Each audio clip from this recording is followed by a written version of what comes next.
ఫల్యమేనని మాజీ ఎమ్మెల్యే చిర్ల జగ్గిరెడ్డి ఆరోపించారు. కూటమి ప్రభుత్వం సూపర్ 6 అమలు చేయలేకపోయింది. 6గురికి డెత్ సర్టిఫికెట్లు మాత్రం ఇవ్వగలిగిందని జగ్గిరెడ్డి విమర్శించారు. కోనసీమ జిల్లా రావులపాలెం వైసీపీ కార్యాలయంలో విలేకరులతో మాట్లాడారు. గతంలో తిరుపతి లడ్డూను అపహాస్యం చేశారు. దానిని మాజీ సీఎం జగన్ పై మోపే ప్రయత్నం చేశారని చిర్ల జగ్గిరెడ్డి ఎద్దేవా చేశారు. ఇదంతా దేవుడి తప్పేనని పురంధేశ్వరి వ్యాఖ్యానించడం దారుణమని జగ్గిరెడ్డి అభిప్రాయపడ్డారు.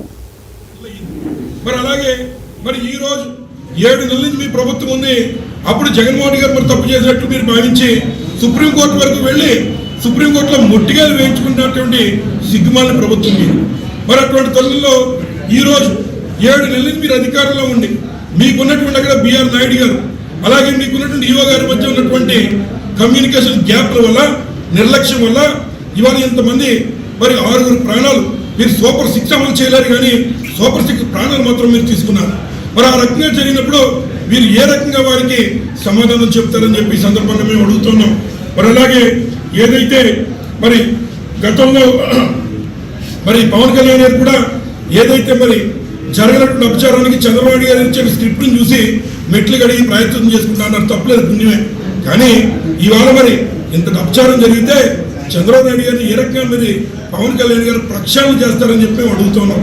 అలాగే మరి ఏదైతే వాస్తవంగా ఈ దుర్ఘటనకు ప్రధానమైన కారణం ఏమిటంటే మరి గతంలో లోకేష్ గారు కానీ చంద్రబాబు నాయుడు గారు కానీ ఎక్కడ మీటింగ్ పెట్టినా జగన్మోహన్ రెడ్డి గారు ప్యాలెస్లో ఉంటారు, 3000 మంది పోలీసులు పెట్టుకున్నారు, అది ఇది అని చెప్పి ఆయన మీద నిందారోపణలు వేశారు.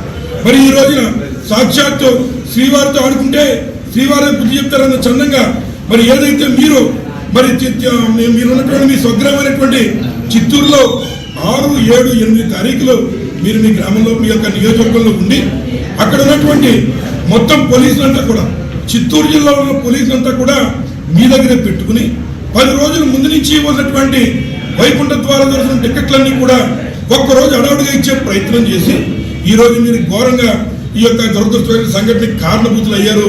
మీరు పరదాల్లో ఉంటున్నారా, జగన్మోహన్ గారు పరదాలు ఉంటారా, మీరు తేల్చి చెప్పాలి. వెంకటేశ్వర సాక్షిగా